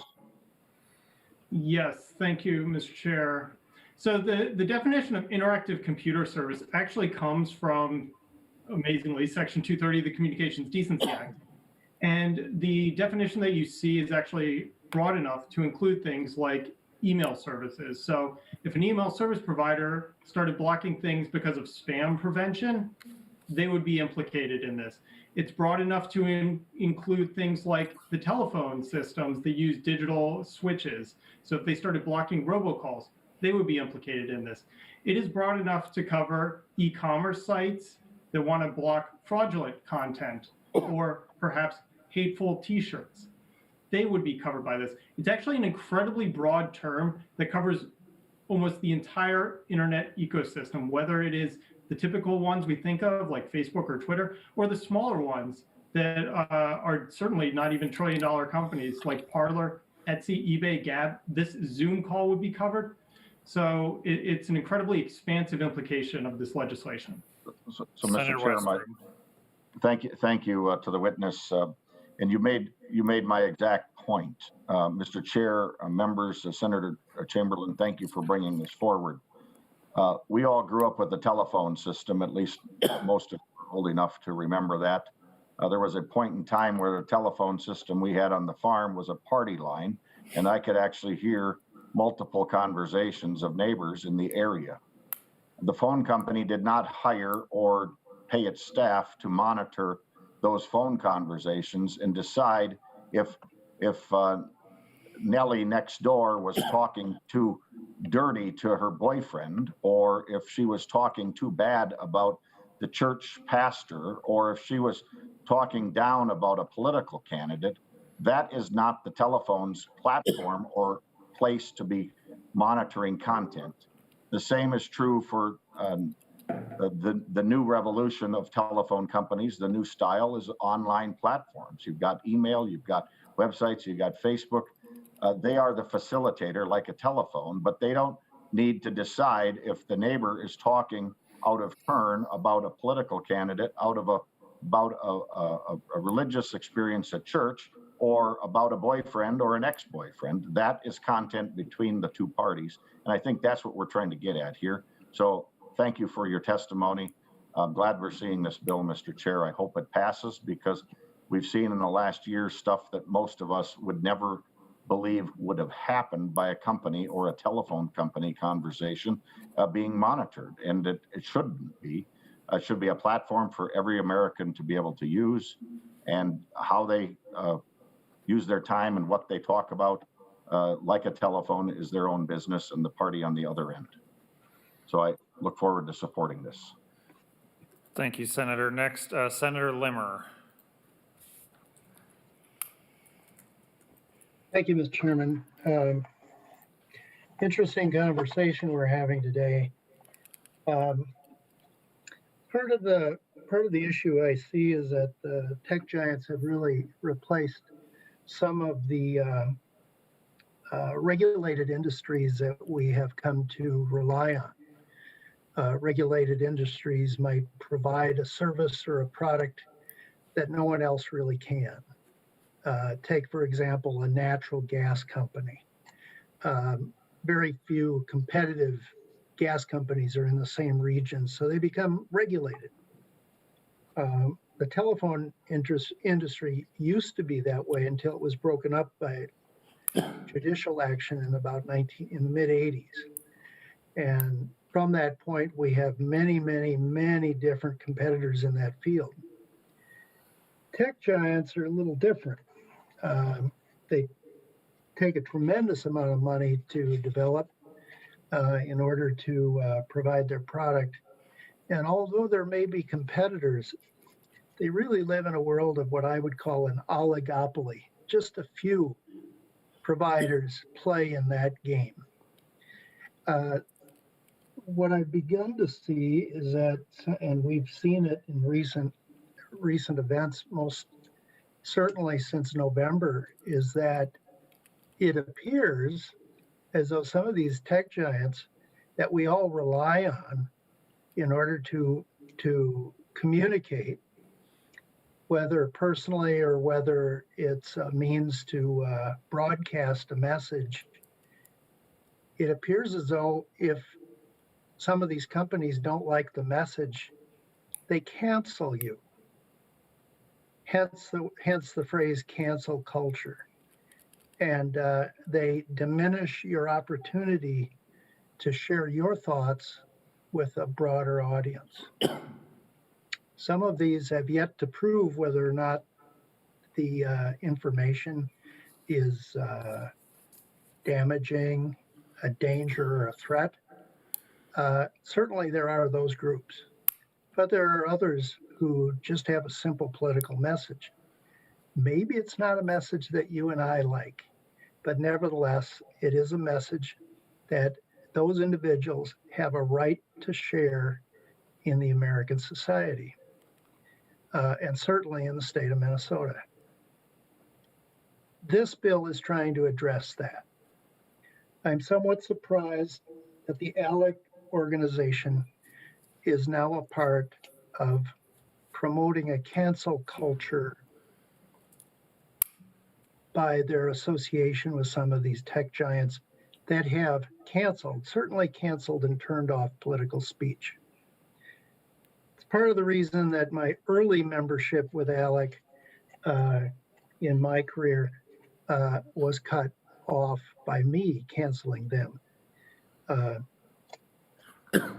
I find that perhaps they're going to be losing legislative members, but they probably aren't too interested in that because they get their funds and energy and their certainly their revenue stream from associating with the larger corporations that fuel them. I like Senators Chamberlain's bill. I did understand that it might, by some of the opponents, say that it might be written too broadly. Well, that's why we have hearings. And we try to make them as open as possible. We even invite the tech giant representatives to come and give us testimony. I hope it's a two-way street. But certainly in today's world, we're beginning to see the tech giants not do that. And again, I want to emphasize, Senator Bingham, you said if you don't like what they're doing, don't use them. Well, there may not be anybody else to use to communicate on a broad context. These companies are involving Facebook, Google, Twitter. You can certainly go down the list, but there are very few, and for the platforms that are necessary to communicate on a broad scale, there are very few of them. And that's where the problem lies. If a few of them cancel you, if all of them cancel you, they have denied your right of freedom of expression. It is as simple as that. So Senator Chamberlain's bill, I like. Does it need a little tweaking? Perhaps, but nevertheless, the question, one of the lobbyists representing these companies said, well, this might open it up to lawsuits. Exactly. There is a disservice and there is a suppression of freedom of speech that's being caused by turning off the infrastructure to communicate to a broader audience. I'm kind of surprised that the ACLU isn't here condemning these corporations from doing that. And on occasion, I agree with the ACLU in defending our freedom of speech. So, Mr. Chairman, I just thought I'd bring that in to color the communication and the conversation here. The other question is whether or not, who defines what's objectionable in these corporations? There was mention of Section 230. That's a federal law, and it shields internet platforms from liability. But there's narrowness to that cause. And I believe in Section 230, it protects them from liability for, quote, any action voluntarily taken in good faith to restrict access to or availability of material that the provider or user considers to be obscene, lewd, lascivious, filthy, excessive, violent, harassing, or otherwise objectionable. I can agree with that, but there's one point that I have to question. What is the otherwise objectionable, and how do you define it? Some have argued that social media companies have interpreted otherwise objectionable too broadly. And this bill is a result of that. It's a consequence of that. Turning off political speech is not something we do in this country. It may even be equivalent to book burning. So quite honestly, I think the country is served better by the full share of political spectrum speech. I believe it's important for our country, it's important for our freedoms. And certainly there are some that I just cannot stand, but I don't want to muzzle them. I don't want to turn them off simply because I object. Thank you, Mr. Chairman. Senator Chamberlain or Mr. Hinderaker, do you have any insight on that question? I'll let Mr. Hinderaker go if he wants to provide any feedback, if he wishes to. Mr. Hinderaker? Well, I think this is at least partly responsive to that question. Senator Limmer covered quite a bit of ground, Mr. Chairman. What I would say is this, in hearing from the people testifying in opposition to this bill, there was this parade of horribles, and it seemed to me that the horribles are all non sequiturs. So we were told we're not going to be able to block the exploitation of children. Well, that's not true. The exploitation of children is illegal, number one. You certainly can delete users, delete posts on the ground that they're exploitative of children. You just can't discriminate, but you don't have to discriminate to do that. Of course, these social media companies should get rid of material that exploits children. And other claims were made. Well, what if there's a site that doesn't do politics at all? What if it's only about gardening or something? Fine. If it doesn't do politics, it can't engage and won't engage in viewpoint discrimination. Nobody's going to force them to do politics. The suggestion was made that a church is going to have atheists' posts on the church's website. No, that's not correct. The bill provides that it applies only to service providers that have 10 million or more users. So the church down the street, or even the biggest church anywhere, doesn't have to worry about that. ISIS, we'll have to have ISIS on our platform. No, of course not. Of course, these platforms should be moderated by eliminating terrorist groups, although I will say they aren't. For the most part, terrorist groups actually are prominent on sites like Twitter. But in my view, they should get rid of the accounts of the terrorist sites. And you don't have to discriminate to do that. And you shouldn't discriminate to do that. So this idea that the tech companies' hands will be completely bound in terms of moderation if this bill passes is just flat wrong. The only thing they can't do is discriminate on the basis of race, sex, religion, or political orientation. That's it. I am trying to leave enough time for our final bill before we hit 3 o'clock. Mr. Szabo, I saw your hand come up. I'll let you quickly weigh in before going to the next member if you had something on this point. Mr. Szabo. Yes, thank you, Mr. Chairman, members of the committee. The interpretation that I'm giving you is a legal one. I teach internet law as an adjunct professor. And once again, I'm looking at the plain text of the bill. That's all I'm looking at. And once again, we are creating a private right of action with statutory damages. Today, if there is child pornography on a website and a platform does not remove it, they are not liable. They are not liable to remove that content. They are not liable. However, under this bill, if they do choose to remove it, and it happens to be interpreted as something that is considered to be, or arguably considered to be, political, race, sex, or religious beliefs, then they are subject to a $75,000 private right of action per action. That is an incredible chilling effect. The response about this is only if you discriminate. That's not part of the bill. The only time discrimination gets used is it is an unlawful discriminatory practice for an owner or operator to do the following, not if they do the following in a discriminatory fashion. So to the example of a site that wants absolutely no political content, they would be violating it every single time they remove political content. And then finally, with respect to terrorist speech, one person's I don't know how you define terrorist speech separately from political views, because that's a heck of a road to hoe. And if you look merely at the actions over the past couple of months, there are different interpretations as to what is terrorist speech by different political parties. So we're opening ourselves up to a lot of problems. The reason I support this, I don't like this, and the reason groups like ALEC don't support it is because it's literally government getting involved in private sector.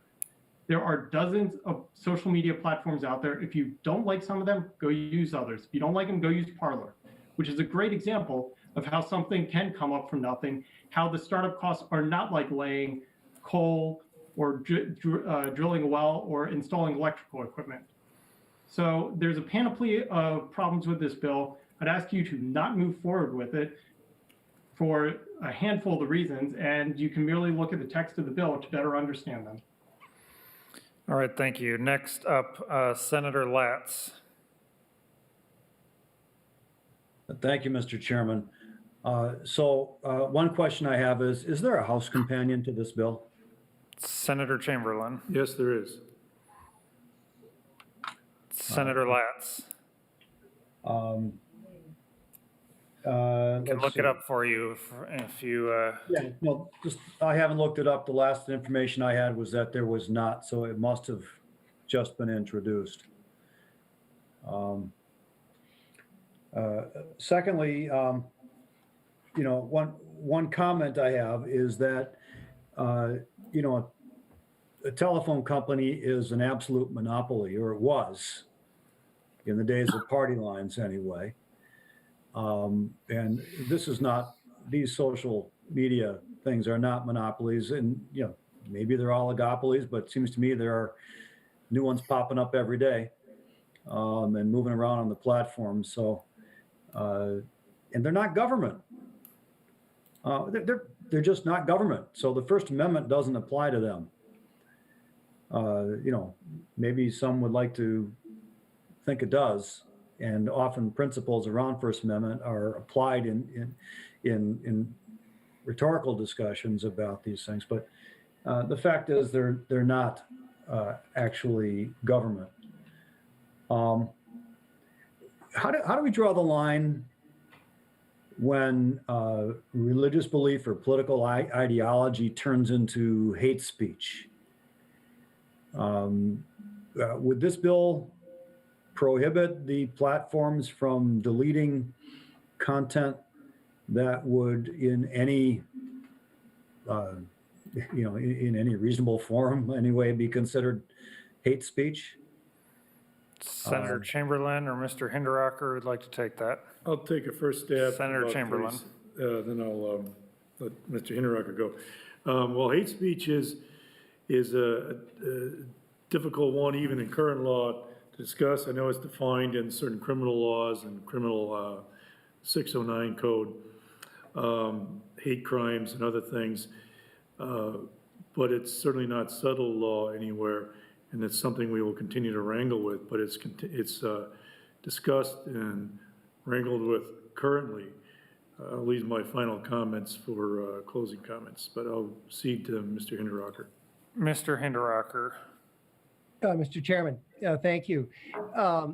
So in all of the areas that you just described, the social media companies can indeed have policies.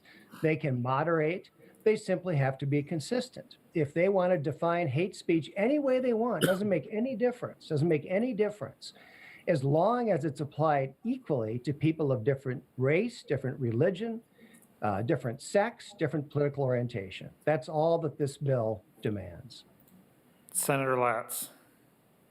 All right, well, hate speech isn't defined in the criminal code. Bias-motivated penalty enhancement is in the criminal code, but you can't be charged with a crime for hate speech. You can be charged if your other crime, like assault, is motivated by bias, evidence of which might be hate speech. But that's a very different analysis there.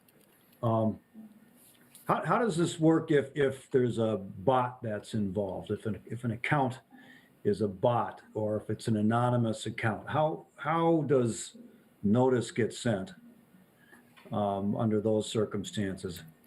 Mr. Hinderaker. Excuse me, Mr. Chairman. To my knowledge, sir, every social media service gives a user a username and an email address, or needs an email address. And so the social media organization would give notice to that person or bot at that email address. And bots can be an issue on social media. I don't disagree with you. I think a lot of the people on Twitter and Facebook are not people. I think they're bots. And I personally would like to see Twitter and Facebook and others do a better job of cleaning out those bots and trying to restrict their formats to actual human beings.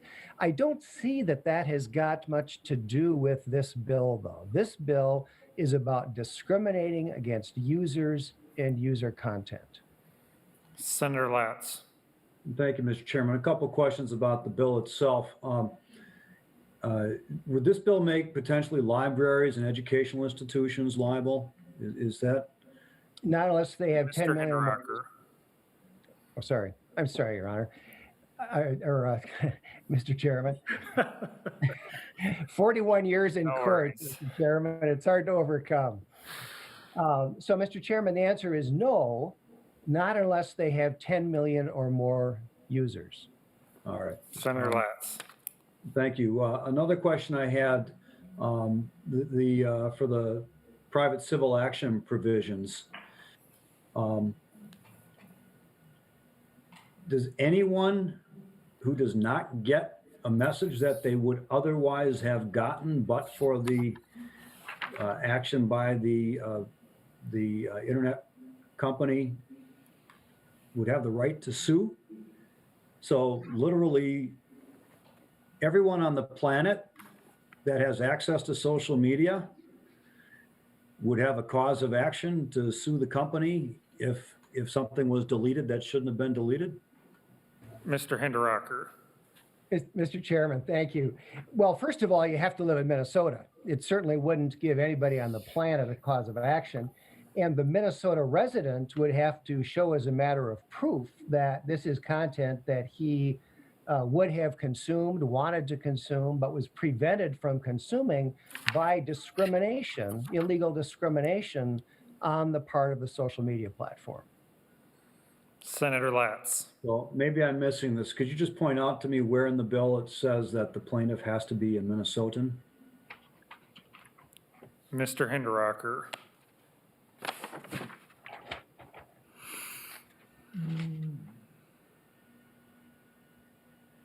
I think, Mr. Senator Chair, Chamberlain. I think subdivision 7, page 3.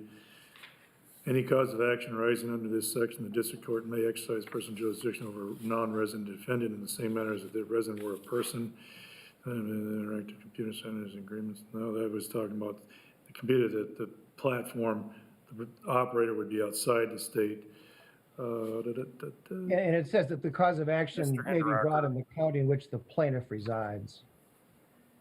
So you're saying that, Senator Latz. Mr. Chairman, Mr. Hinderaker, you're saying that that provision requires that the plaintiff be a Minnesota resident in order to be? Yeah, I mean, the Mr. Hinderaker. statute is really intended to create a Minnesota cause of action enforceable in the Minnesota courts, and the plaintiff can bring the cause of action in the county. I think it's obvious that means Minnesota County where he resides. So Senator Latz. if I live in Minnesota, I'm one of the 6 million almost people who live in Minnesota, and I'm on Twitter, and I've got 5,000 followers on Twitter, and any one of those followers might have potentially retweeted something that they saw that got deleted by one of these, by Twitter. If a retweet of a retweet of a retweet would have gotten through all of that process and ended up on my telephone, my smartphone, and I don't get to see it, but I find out that it's something I might have been able to see if it hadn't been deleted, then I would have a cause of action because I can theoretically demonstrate that I would have seen it but for the fact, or I might well have seen it but for the fact that it was deleted by Twitter. Mr. Hinderaker. Thank you, Your Honor. Yeah, it's a question of proof. You'd have to prove that absent the illegal censorship or illegal restriction of that user's content, you would have seen it. Senator Latz. Thank you, Mr. Chairman. So if I were a run-of-the-mill plaintiff's lawyer and I find two people or even one person that I felt could show that level of proof, and I can turn this into a class action on behalf of everyone in Minnesota that is on Twitter, that has a within 6 degrees of separation from the original tweeter, I could potentially bring a class action, and depending on how you define what a violation is, that class action, let's say there are 4 million people at $50,000 per violation. Pretty soon you're talking real money here. So how do you how do you determine what is a violation? Is it a violation each time a person is deprived of the opportunity to see that which they might otherwise have seen? Or is a violation the one act of Twitter and deleting the tweet or the user from the platform? Mr. Hinderaker. Thank you, Mr. Chairman. Well, first of all, the class action scenario that you described, Senator, my experience tells me that that would not be upheld as a class action. Now, the question of would a single deletion potentially give rise to more than one case if there's more than one person in Minnesota who has persuasive evidence that he wanted to consume that content and would have consumed that content if it hadn't been deleted? Yes, multiple people could make that claim if they could prove it. So, Mr. Senator Chairman, Latz. my recollection is you can get a class action with as few as 25 people under the right circumstances. But I'm not going to, with all due respect, Mr. Hinderaker, you've been practicing law for 41 years. I've been practicing law for 32 years. And I suspect class action law is a little more complex than either of us have time to share today. But I would expect the potential for a class action would have a pretty strong impact, let alone you get the right circumstances, you could get a class action out of it. But if I'm still not clear, it sounds like you could have 1,000 violations, 10,000 violations from one act of deletion, and you've got mandatory civil damage, statutory damages per violation. So a judge wouldn't even have the discretion if you got to the point of proving the case and damages were awarded, however you measure actual damages, I don't know. Then you got statutory damages, which could be an enormous amount. Plus you got every time there was a failure to provide notice, another statutory damages of $50,000. So, I mean, who do you provide notice to? Is that every day that you fail to provide notice? The one time you fail to provide notice? Is it to the 6 degrees of separation that you have to provide some kind of notice? You've got mandatory court cost fees and reasonable attorney's fees. So no discretion there. It's just, regardless of what you think about imposing this level of restriction, I think just the private civil action aspect of this bill is faulty. Even the discovery rule is weak enough in this kind of a circumstance for the running of the statute of limitations. I think is pretty vague, and theoretically you could have many years beyond the 2 years of the discovery rule here before a lawsuit could be brought. There could be no end in the number of lawsuits, the amount of the damages, and when the suits could be brought. I just think for that reason alone, I'd have to oppose this bill, let alone the other questions that I have about the appropriateness of regulating it in this manner. Thank you, Mr. Chairman. Mr. Hinderaker. Well, just very briefly, Mr. Chairman, there's only one notice that has to be given, and that is to the person whose content was deleted or suppressed. So one notice, not thousands of notices. Okay. And it's true, Senator, that under this statute, a social media giant that engages in race, sex, religious, or political discrimination could be exposed to substantial liability. That is a fact. I think that is one of the chief virtues of this bill. These are enormous companies with vast financial resources, and millions of people are being impacted by what many see as their inappropriate, improper suppression of speech. And so, yes, it is true that if a lot of people are damaged, a lot of people could get recoveries, assuming they can make the necessary proof in court and assuming they can convince a jury that they're entitled to recover. I view that as a virtue of the law, not a vice. So, Mr. Chairman. So, Senator Latz, we're running up to 3 o'clock, and I don't want to short debate. So let me know if you want to have the bill laid over to pick up debate at 6 o'clock, or if the committee is done debating, we can just vote on this one and move with the other bill at 6 o'clock. But Senator Latz. Yeah, Mr. Chairman, I'm done, except for one comment. I hope I can use Mr. Hinderaker to quote those same statements next time if I ever get a consumer protection bill heard in the current Senate about the value of plaintiffs' suits and class actions and the vast damages that might be available to protect consumers in Minnesota. That's all I have, Mr. Chairman. Thank you. Thank you, Senator Latz. Senator Westrom. Mr. Chair, I just request a roll call under Rule 23.4 and that it be published in the Journal. All right, are there 3 hands? Seeing 3 hands, there will be a roll call printed in the Journal. Any final discussion on Senate File 1253? If not, Senator Chamberlain, any final comments? Yeah, thank you, Mr. Chair and members, for the discussion. This, at its heart, Mr. Hinderaker stated it, and Senator Limmer and others, at its heart is about non-discrimination, something we deal with in this culture, in this state, in this country, and we take seriously.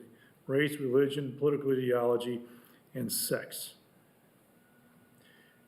That is what this is about, non-discrimination.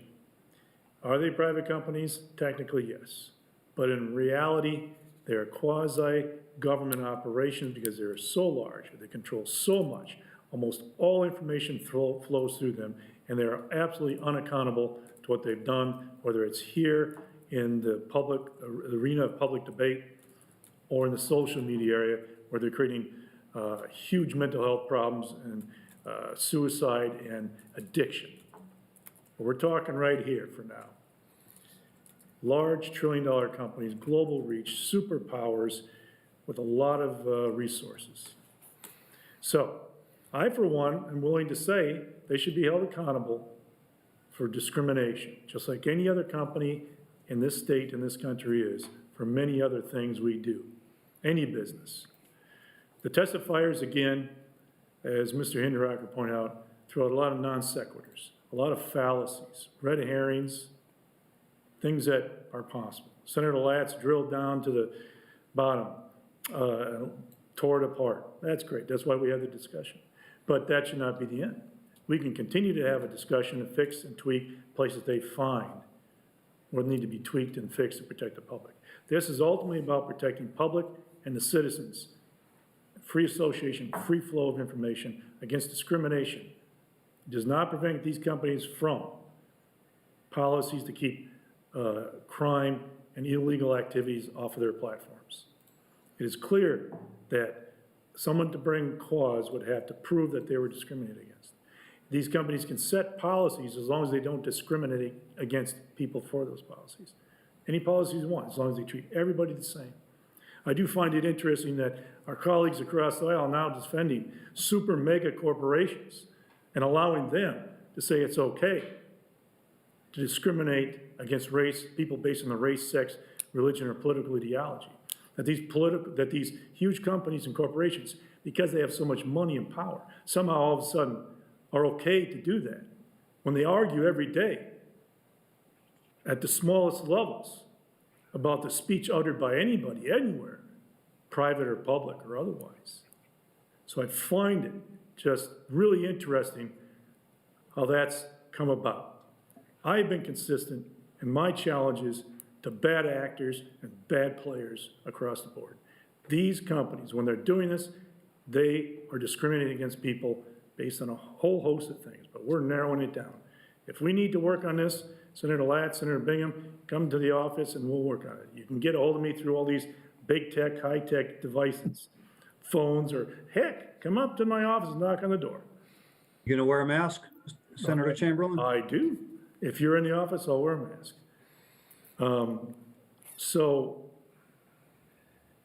I thank everybody for the discussion because it is revealing in many ways. But I believe it's the right thing to do. We can fix it and adjust it. But I will not defend and support organizations or companies anywhere who are going to discriminate against people based on race, religion, sex, or political ideology, and then be let go and do what they want with their $1 trillion just because they have the resources. I thank you for your indulgence, Mr. Chair and members. So, thank you very much. That is my closing. Thank you, Senator Chamberlain. Senator Westra moves that Senate File 1253 be recommended to pass and be placed on general orders. Roll call's been requested and granted to be printed in the journal. Mr. Chair, Who's that, Senator Bigham? we're going to general orders? This deals with the Attorney General's office. This deals with other entities. There could be a fiscal note. I mean, how are they supposed to enforce stuff? Senator Bigham, we have the policy piece of the Attorney General's office under the purview of this committee, and my staff's confirming that here. Well, I don't doubt that, Mr. Chair. I'm saying there's a fiscal note for it because they would have to dedicate resources to doing this. So where is that? Senator Bigham, there's not a fiscal component to this bill. Wow. So the Chairman? motion is for passage on general orders. Senator Latz? Mr. Chairman, if there's a lawsuit in Minnesota over this, it could be very substantial, have an impact on the courts too. I think we need a fiscal note on it. Senator Westrom? Mr. Chair, I just would remind Senator Bigham and Senator Latz, the language, as I recall, said the Attorney General may bring an action forward. That doesn't compel them to do it. If they, down to their last attorney in their office, that, among other reasons, might be reasons they wouldn't bring it forward. And may is permissive. All right, thank you, members. Senator Westrom renews his motion, and the clerk will take the roll on the bill. Chair Matthews, Yes. Senator Anderson, Yes. Senator Bingham, No. Senator Carlson, No. Senator Johnson, Aye. Senator Latz, No. Senator Limmer, Yes. Senator Westrom. Yes. There being 5 ayes and 3 noes, the motion prevails and the bill is passed and on its way to general orders. Members, some housekeeping announcements. There will be a new Zoom link sent out for 6 o'clock tonight when we'll take up Senate File 697. Apologies, Senator Bigham. I tried. But we'll come back in a few hours. Mr. Chair. I appreciate it. I appreciate it. So- Tells me you guys aren't going to kill it if we're coming back at 6 o'clock. So I have hope. Correct. So don't reuse this Zoom link. Look for a new one that will come out.